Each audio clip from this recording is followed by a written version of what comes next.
kita kembali. Nah, jadi kita sudah bisa mentransformasikan persamaannya menjadi seperti ini. So what? Lalu apa? Bagaimana? Uh, Tadi kan tujuannya adalah menentukan koefisien Cn itu ya, C0, C1, C2, C3, dan seterusnya sampai C kita berhingga. Bagaimana cara kita menentukannya dari persamaan seperti ini? Anda lihat di sini, ruas kanannya 0. Ruas kanannya 0, ruas kirinya itu adalah penjumlahan dari tak berhingga suku. Ya. Agar persamaan ini konsisten, karena ini kan ada sama dengan ya. By definition, kalau persamaan maka ruas kiri dan ruas kanan harus ekuivalen, harus sama. Agar persamaan ini menjadi konsisten, maka seluruh suku penjumlahan tak berhingga suku ini juga harus menghasilkan 0. Nah, kalau Anda lihat, kalau Anda perhatikan, di sini di ruas kiri ini dapat saya kelompokkan menjadi, saya tidak akan tuliskan secara eksplisit koefisiennya ya, tapi Anda lihat di sini ada suku yang mengandung ada suku X pangkat S ya. Jadi dari suku ini ada X pangkat S, dari sini juga ada X pangkat S. Jadi kalau boleh saya tulis seperti ini. Di sini ada, ini koefisiennya X pangkat S gitu ya. Tambah ada juga X pangkat S plus 1, ini koefisiennya X pangkat S plus 1. Ini X pangkat S plus 2 dan seterusnya. Ini harus sama dengan 0. Termasuk juga di sini ada X pangkat S min 1 ya. Dan di sini S pangkat X pangkat S min 2. Ya, saya mulai dari X pangkat S min 2 ya. Jadi intinya adalah kalau saya bisa sederhanakan, semua koefisien itu bisa ditulis dalam bentuk kurung seperti ini ya. Jadi ada koefisien dikali X pangkat S min 2 tambah koefisien dikali X pangkat S min 1 dan seterusnya. Ini kita lebih mudah melihat, lebih mudah memahaminya. Ini harus sama dengan 0. Artinya gimana? Nah, masing-masing suku ini kan istilahnya beda pangkat ya, beda power. Suku ini dan suku ini misalnya beda power. Ini X pangkat S plus 2, ini X pangkat S plus 1. Jadi kalau mau dijumlahkan ya, saya tidak bisa sederhanakan lebih jauh lagi. Ya kan? Dengan kata lain, kalau saya menjumlahkan ini dan ini, saya tidak bisa menjumlahkan langsung aja saya jumlahkan isi koefisien yang nggak bisa, karena kan beda power ya. Sama. Maka dengan kata lain, satu-satunya jalan agar semua ini sama dengan 0 adalah setiap koefisien dari masing-masing suku itu haruslah bernilai 0. Jadi dengan kata lain, di sini haruslah 0, haruslah 0, haruslah 0, haruslah 0, haruslah 0, dan seterusnya.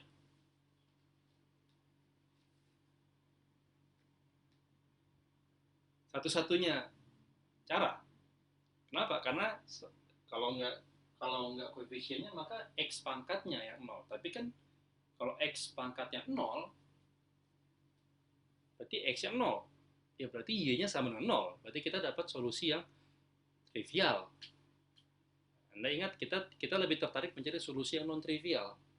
Solusi yang Y-nya tidak 0, tapi menghasil Y double aksen ditambah omega kuadrat dikali Y sama dengan 0. Jadi kita tidak boleh memilih X-nya 0. Ya, karena tidak boleh memilih X-nya 0, satu-satunya cara adalah kita memilih koefisiennya 0. Nggak ada cara lain. Ya kan? Oke. Nah, itu idenya. Berarti untuk setiap suku, setiap orde, koefisiennya harus kita set sama dengan 0. Bagaimana caranya? Oke, sekarang sekarang kita lihat order paling rendah apa? Order paling rendah adalah pangkat X pangkat S min 2. X pangkat S min 2 ini koefisiennya apa saja? Koefisiennya apa saja? Dari persamaan ini koefisiennya hanyalah ini saja ya. Hanyalah ini saja. Jadi di sini saya punya C0 dikali S min 1. Nah, ini harus sama dengan 0. Ini harus sama dengan 0. Ya kan? Paham sampai sini? Nah, coba. Saya punya konstanta C0 dikalikan konstanta yang lain S dikalikan konstanta S tersebut dikurang 1, ini menghasilkan 0. Solusinya apa? Dari persamaan aljabar ini. Ada dua kemungkinan, ya. Wah, ada tiga kemungkinan sebenarnya. Pertama bisa C0-nya yang 0, ya. Atau bisa S-nya sama dengan 0, atau bisa S min 1 sama dengan 0. Ya, ya kan? Nah, untuk alasan yang akan saya berikan nanti, saya akan memilih C0-nya tidak boleh 0. Jadi C0-nya ini tidak 0, maka dengan kata lain, dari persamaan aljabar ini, saya punya dua kemungkinan solusi. Dua kemungkinan solusi bahwa berarti S sama dengan 0, atau S min 1 sama dengan 0, atau dengan kata lain S sama dengan 1. Ya. Jadi bentuk ini akan sama dengan 0 kalau S-nya 0 atau S-nya 1. Salah satu aja akan membuat persamaan tersebut 0. Dan untuk alasan yang akan saya jelaskan nanti, saya akan memilih untuk C0-nya tidak boleh 0. Oke? Nah, ini yang dinamakan sebagai persamaan initial equation. Ya, ini persamaannya. Initial equation.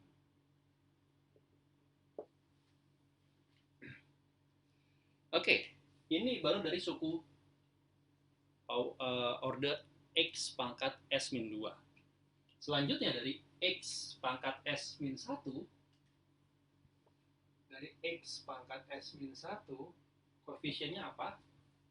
Koefisiennya hanyalah ini saja.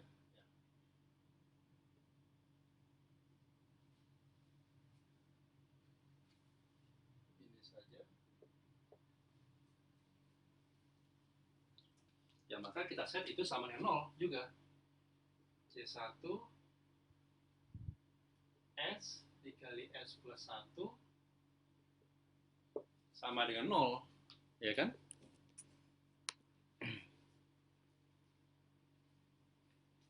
Nah, di persamaan sebelumnya kan saya punya dua kemungkinan nilai S ya, S sama dengan 0 atau S sama dengan 1. Kalau saya ambil, jadi kita bisa mengambil dua kemungkinan ini, ya. Anda bisa mengambil S sama dengan 0 atau Anda bisa mengambil S sama dengan 1. Kalau semisalnya Anda mengambil S sama dengan 0, maka kondisi ini terpenuhi. Kalau saya masukkan S-nya 0, berarti log-nya 0. Oke. Nah, tapi kalau saya ambil S-nya sama dengan 1, oke. Kalau saya ambil S-nya sama dengan 1, maka di sini S plus 1 jadi 2, di sini 1. Maka satu-satunya cara agar persamaan ini 0 adalah C1-nya harus 0. Oke? C1-nya harus 0. Paham ya? Oke, saya biarkan dulu seperti ini. Saya biarkan dulu seperti ini. Kita lanjutkan lagi ke suku selanjutnya adalah suku X pangkat S. X pangkat S. Apa saja yang termasuk dalam koefisien suku X pangkat S? Ada ini, ya. Mana lagi? Ini ada di sini ya.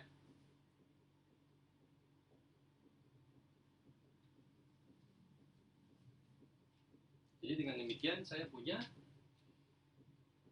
C2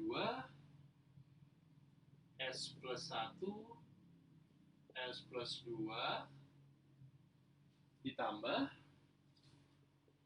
omega kuadrat C0 ini sama dengan 0. Oke, dari suku X pangkat S saya dapat persamaan seperti ini. Saya biarkan dulu, nanti saya akan proceed nanti. Saya lanjutkan dulu di sini ya. Berarti selanjutnya saya punya X pangkat S plus 1. Dari X pangkat S plus 1, ini saya hapus aja di sini. Sudah kelihatan. Jadi X pangkat S plus 1 koefisiennya apa saja? Koefisiennya ini dan ini. Ya kan? Maka di sini saya tulis C3 S plus 2 S plus 3 ditambah, jangan lupakan ada omega kuadrat tadi depannya, ditambah omega kuadrat dari C1 sama dengan 0.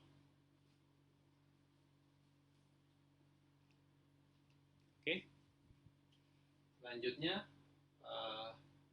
X pangkat S plus 2 X pangkat S plus 2 ini koefisiennya adalah ini dan ini. Maka saya punya C4 S plus 3 S plus 4 ditambah omega kuadrat C2 sama dengan 0. Selanjutnya X pangkat S plus 3 adalah ini dan ini. Maka saya punya C5 S plus 4 S plus 5 ditambah omega kuadrat C3 ini sama dengan 0. Selanjutnya adalah X pangkat S plus 4. Saya punya ini dan ini, ya kan? Maka di sini saya tulis C6 S plus 5 S plus 6 plus omega kuadrat C4 sama dengan 0. Tentunya saya bisa lanjut sampai X pangkat berapapun, tapi ya saya stop sampai sini aja. Jadi ini berlanjut ya. Dan Anda tentunya bisa melihat polanya sekarang.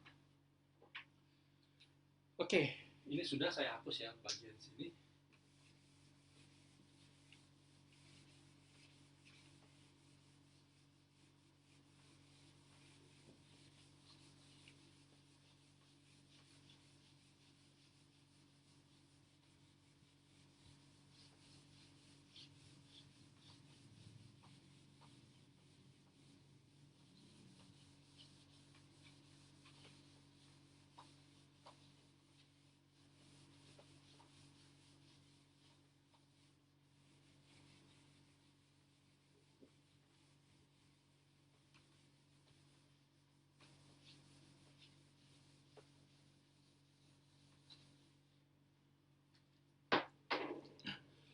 Oke.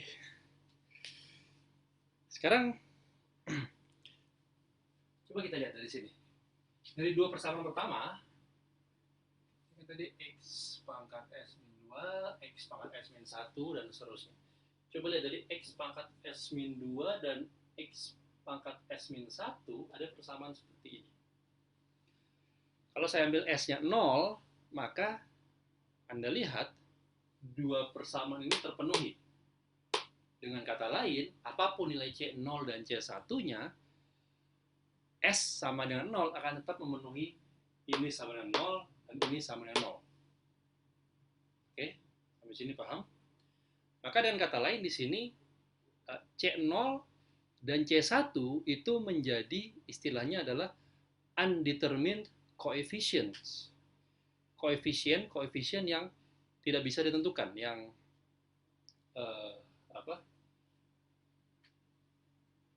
Kita tidak bisa tentukan dari persamaan ini nilainya. Karena berapapun nilai C0 dan C1, selama S-nya sama dengan 0, ya, maka kondisi ini terpenuhi. Oke. Nah, kita akan menjadikan C0 dan C1 ini sebagai initial condition. Maksudnya gimana? Kita lihat seperti ini. Kita lanjut ke suku X pangkat S. Di sini Anda lihat bahwa C2 dikali S plus 1 dikali S plus 2 ditambah omega kuadrat C0 sama dengan 0. Kalau Anda lihat, ini saya bisa nyatakan seperti ini. Berarti dengan kata lain, C2 itu bisa saya nyatakan sebagai minus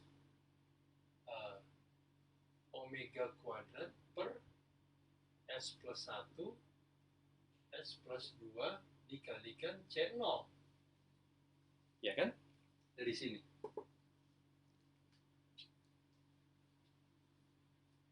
Selanjutnya, dari X pangkat S plus 1, saya juga bisa menulis dari sini. Saya bedakan ya, saya warna biru untuk yang ganjil.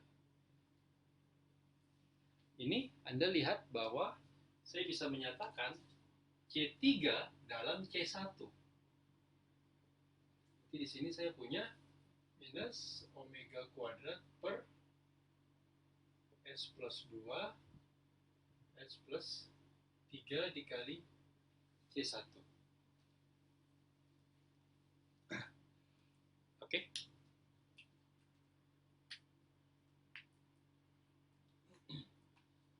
Nah, berlanjut dari sini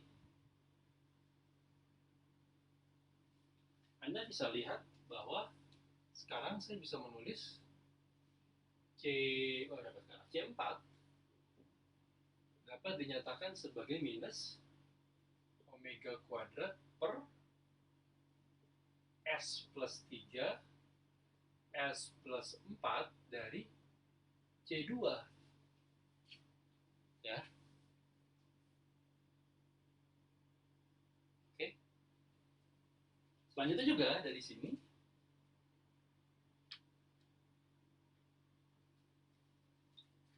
Anda bisa cek dengan mudah bahwa saya bisa menulis C5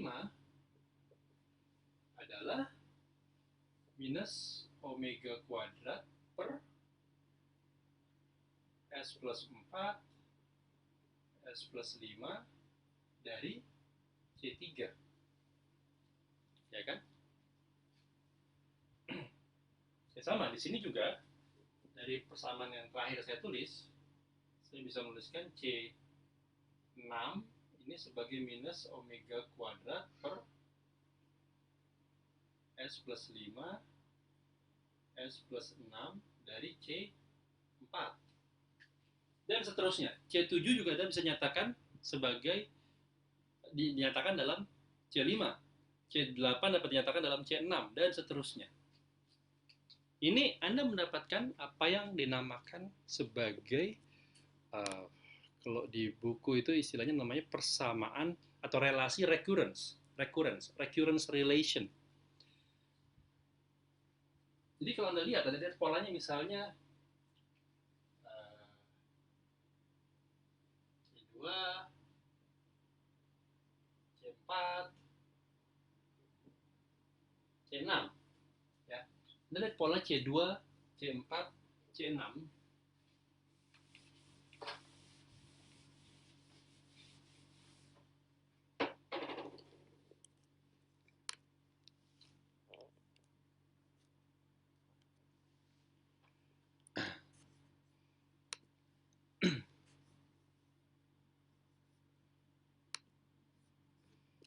Sorry. Oke, C2, C4, C6. saya bisa generalisir bentuk ini. Jadi Anda lihat C2 itu bisa dinyatakan dalam C0. Nah, C4 bisa dinyatakan dalam C2. Jadi kalau C2 dapat, saya bisa menyatakan C4. Kalau C4 dapat, saya bisa menyatakan C6 dalam C4. Ya. Dan seterusnya.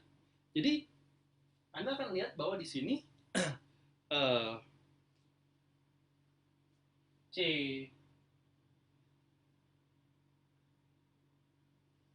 N plus 2, ya, C N plus 2 itu dapat ditulis sebagai minus omega kuadrat per kalau lihat di sini C4 itu kan berarti 2 tambah 2, berarti di sini 2, N-nya 2 ya. Di sini dapat saya tulis sebagai S ditambah N plus 1 ya. N plus 1 dikali S ditambah N plus 2 dikalikan C N. Oke.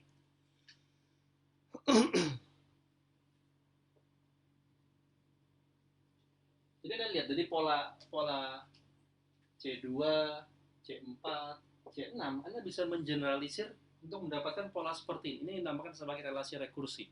Recurrence relation. Relasi rekursi.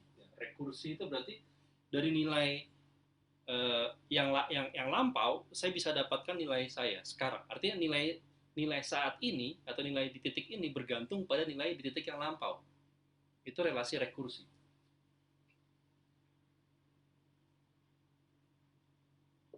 Relasi rekursi. Recurrence relation.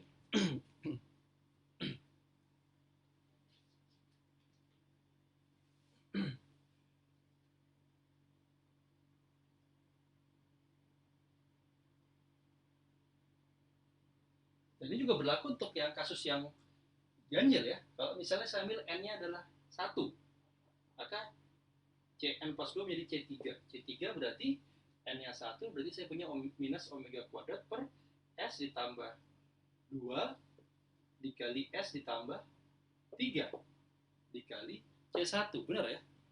Demikian pula C5. Anda bisa cek. Dan C7 dan seterusnya. Jadi, semua koefisien ini dapat dinyatakan dalam pola rekursi seperti ini. Nah, ini keuntungannya. Tentunya tadi mungkin di awal sebagian dari Anda akan berpikir, kalau saya harus menentukan koefisien Cn, sedangkan Cn ini nilainya ada tak berhingga buah suku, gimana cara saya menentukan untuk semuanya, gitu kan? Nah, kuncinya di sini. Anda tidak harus mengecek untuk semua tak berhingga suku tersebut, karena sekarang Cn ini punya pola, tidak random, nilai C0, C1, C2, C3 dan seterusnya tidak random, tapi ada pola, dan polanya itu sifatnya rekursif. Jadi C ke N plus 2 itu bergantung pada C ke N dengan kebergantungan seperti ini. Oke?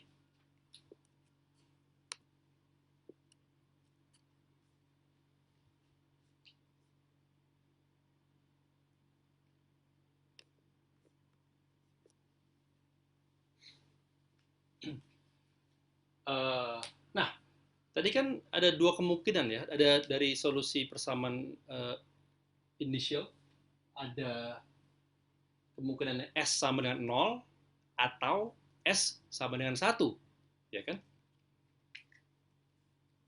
Jadi ada S sama dengan 0 atau S sama dengan 1.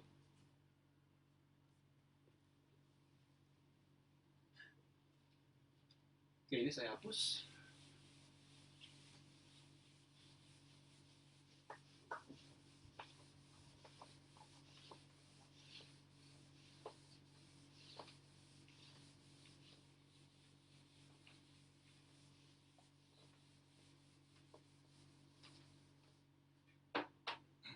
Nah, kalau Anda lihat di sini,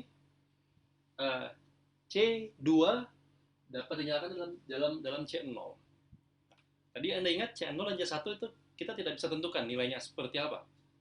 Pokoknya semua nilai, semua konstanta itu memenuhi channel C1 ini, asal konstan pasti memenuhi. Jadi kita tidak tahu nilainya. Nah, tapi C2 dapat dinyatakan dalam C0, lalu sekarang C4 dapat dinyatakan dalam C2. Dengan kata lain, karena C2 itu sendiri dinyatakan dalam C0, maka saya bisa menyatakan C4 dalam C0. Seperti apa? Jadi sini adalah minus omega kuadrat dikali ini, dikali C2 yang sama dengan ini. Ya kan, berarti ada minus, minus, plus. Saya punya omega pangkat 4 per S plus 1, S plus 2, S plus 3, S plus 4 dikalikan C0. Ya. Omega pangkat 4 saya taruh tengah aja. Sama, C6 juga. C6 dinyatakan dalam C4. Nah, C4 sudah dinyatakan dalam C0 seperti ini. Maka dengan kata lain, saya juga bisa menyatakan C6 dalam C0. Seperti apa? Ya, tinggal diperpanjang aja. Saya punya ini dikalikan minus, berarti di sini ada minus ya. Minus omega kuadrat dikali omega pangkat 4, omega pangkat 6. Ini dikali ini. Anda bisa lihat, ini semua dapat ditulis sebagai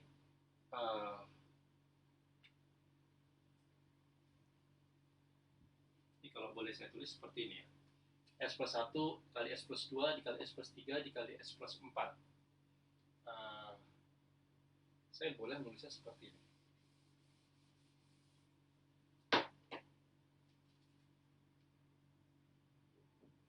S plus 4 faktorial. Di sini jadi saya bisa menulisnya S plus 1 kali S plus 2 kali S plus 3 kali S plus 4 kali S plus 5 kali S plus 6. Terus S plus 6 faktorial. Ya,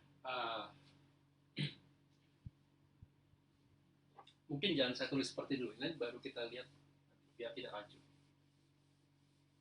Biarkan saja. Jadi inilah S plus 1, S plus 2, S plus 3, S plus 4. Nah, di sini juga S plus 1, S plus 2. Nah, saya tidak harus menulis semuanya, jadi saya titik-titik aja. Ini perkalian sampai S plus 6 dikali C0. Paham ya? Sama, untuk yang C3 dinyatakan dalam C1. C1 kita tidak bisa tentukan, semua konstanta memenuhi. Nah, tapi C5 dinyatakan dalam C3 dan C3 dinyatakan dalam C1. Maka sekarang saya bisa menulis C5 adalah omega ya, minus omega kuadrat berarti omega 4 ya. Omega pangkat 4 dikali di sini S plus 2, S plus 3, S plus 4, S plus 5 dikalikan C1 gitu. Jadi artinya Anda bisa pilih Cn sembarang, Anda bisa nyatakan Cn itu dalam C0. Tinggal lihat N-nya itu genap atau ganjil. Ya.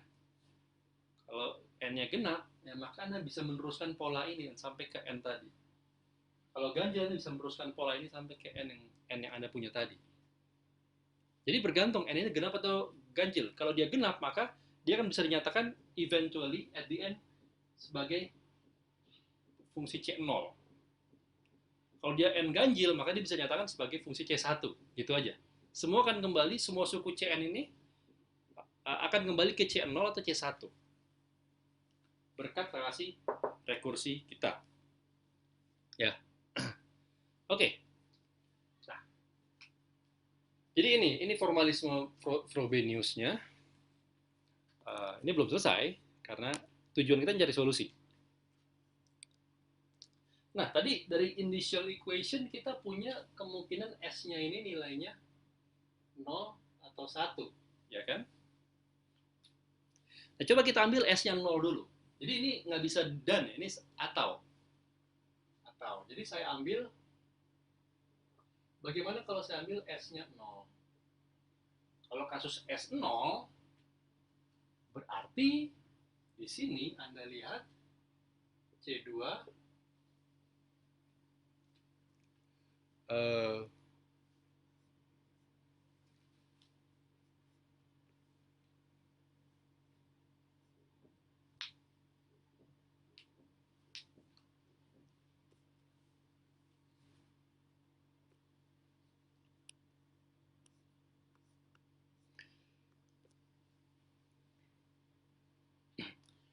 kalau S0 maka langsung lihat di sini, maka relasi rekursi kita bisa dinyatakan sebagai N plus 2 menjadi minus omega kuadrat per 0, jadi N plus 1, N plus 2 dikali Cn. Seperti ini ya. Nah, secara eksplisit, kalau saya mau mencari C2, berarti C2-nya adalah, ini kan berarti 1 dikali 2, gitu ya. Min omega kuadrat per 2 kali C0. 2 itu kan sebenarnya sama dengan 2 faktorial ya. 2 difaktorial kan sama dengan 2 juga. Jadi saya akan tulis seperti ini.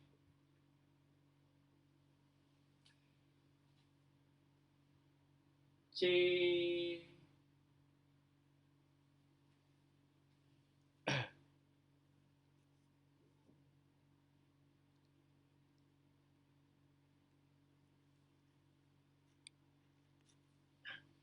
Oh, oke. Tadi kemungkinannya kalau S-nya sama dengan 0, kalau S-nya sama dengan 1, A1 harus 0, ya kan?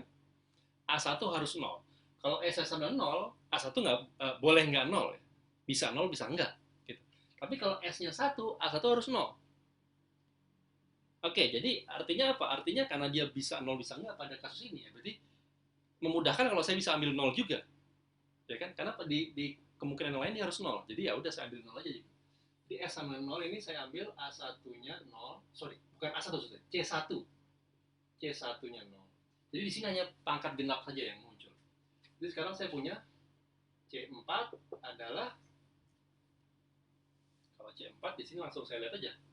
C4 berarti saya punya omega pangkat 4 per 1 dikali 2 dikali 3 kali 4. 1 kali 2 kali 3 kali 4. Ini sama dengan 4 faktorial. Gitu ya. C6 adalah minus per 1 dikali 2 kali 3 sampai kali 6. Ini adalah 6 faktorial. Jadi apa artinya? Artinya adalah sekarang, kalau Anda lihat tadi Y sebagai fungsi X dapat saya nyatakan sebagai apa tadi? N sama dengan 0 Cn X N plus S, tapi S-nya 0, jadi langsung seperti ini ya. Dan hanya suku genap saja yang eksis. Maka ini dapat ditulis sebagai C0 saya tidak bisa nyatakan. Nah, Anda lihat semuanya mengandung C0, jadi C0 saya keluarkan aja. C0 dikali 1, C2-nya adalah minus omega kuadrat per 2 faktorial X kuadrat, ya kan? C4-nya adalah plus omega pangkat 4 per 4 faktorial X pangkat 4, selanjutnya minus omega pangkat 6 per 6 faktorial X pangkat 6, dan ini terus ya. Sampai tak berhingga tentunya. Tapi Anda bisa melihat polanya di sini. Polanya adalah 1 dikurang sesuatu kuadrat per 2 faktorial ditambah sesuatu pangkat 4 per 4 faktorial dikurang sesuatu pangkat 6 per 6 faktorial dan seterusnya. Ini pola apa? Kalau Anda ingat, inilah pola dari, ini adalah ekspansi Taylor dari fungsi cosinus, ya. Jadi ini dapat saya tulis sebagai C0 dikalikan cosinus. Cosinus apa? Cosinus omega. Jadi sekarang pengambilan S sama dengan 0 ini menghasilkan solusinya ini. Dan C0 ini tidak bisa ditentukan dari persamaan. Dan kata lain dia menjadi konstanta integrasi. Ya. Konstanta integrasi. Oke? Sampai sini ada pertanyaan? Ini belum sepenuhnya selesai karena ini baru pengambilan S sama dengan 0. Saya punya kemungkinan lain, S sama dengan 1. Ini saya hapus.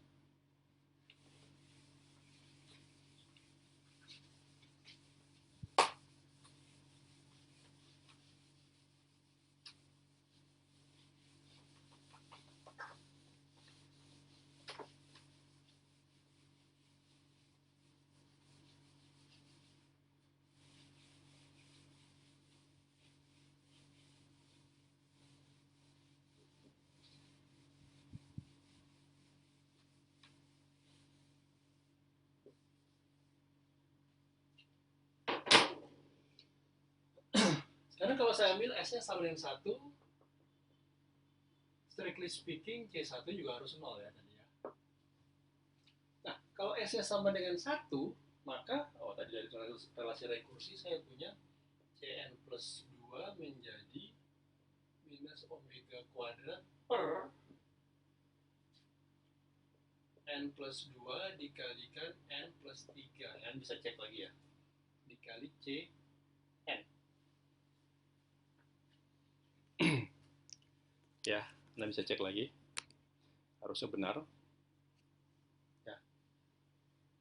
Artinya apa sekarang? C2 adalah minus omega kuadrat dari kalau 2 berarti N-nya 0. Berarti 2 dikali 3. C0.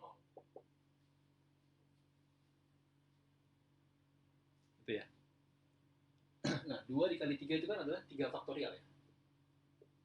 Per 3 faktorial C0. C4 adalah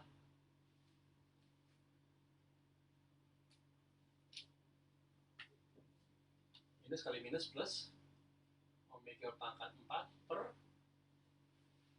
jadi ada 2 dikali 3 dikali, sekarang kalau C4 berarti N-nya 2. 4, 5. 4 kali 5. Atau dengan kata lain adalah omega pangkat 4 per 5 faktorial. C0.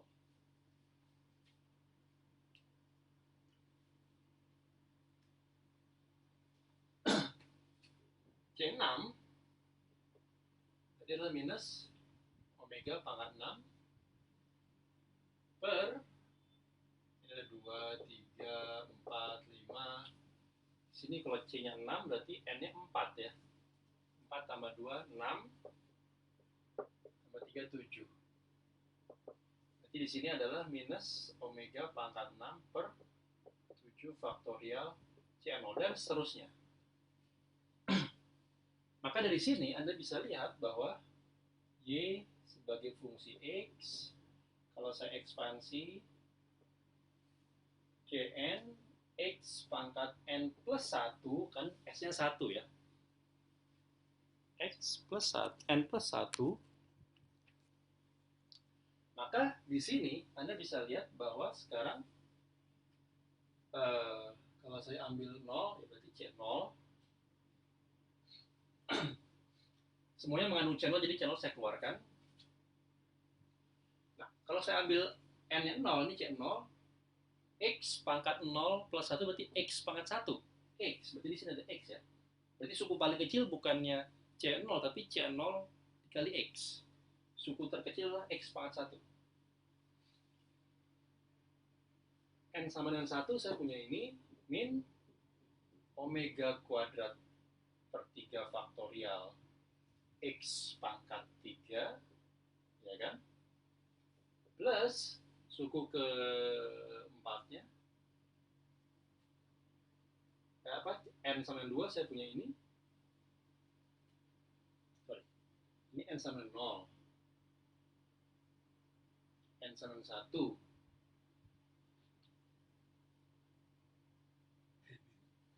N sama dengan 0. Oh, sorry, N sama dengan, untuk suku-suku yang ganjilnya sudah 0 ya, jadi suku-suku genapnya aja ya. Jadi langsung aja di sini adalah omega 4 per 5 faktorial X pangkat 5 minus omega 6 per 7 faktorial X pangkat 7 plus seterusnya.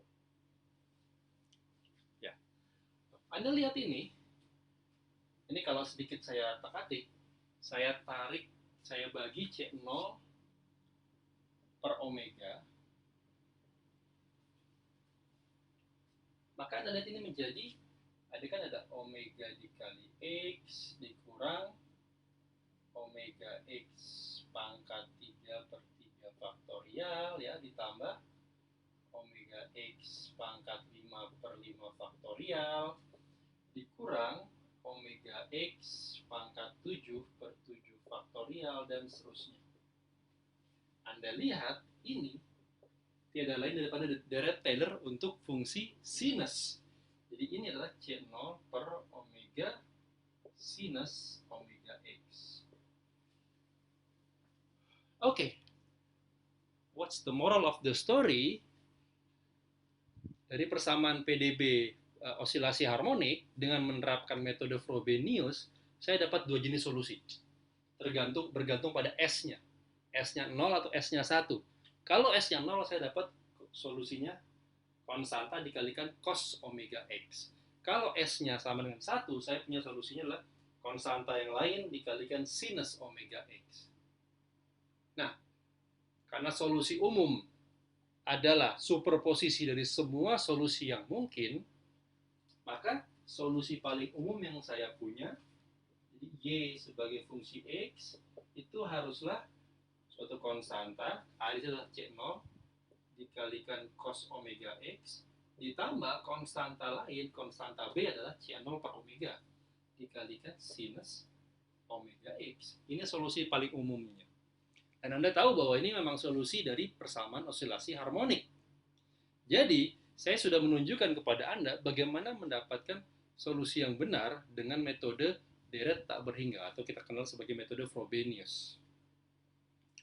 Baik, ya dengan demikian maka saya akhiri kuliah PDB ini. Tapi harap tidak dilupakan materi-materi yang sudah saya sampaikan, terutama ini akan juga Anda temui lagi, semua materi akan Anda temui lagi di seluruh pemahaman fisika. Tapi metode Frobenius ini akan Anda gunakan ketika Anda menemui fungsi-fungsi khusus di FISMA 3.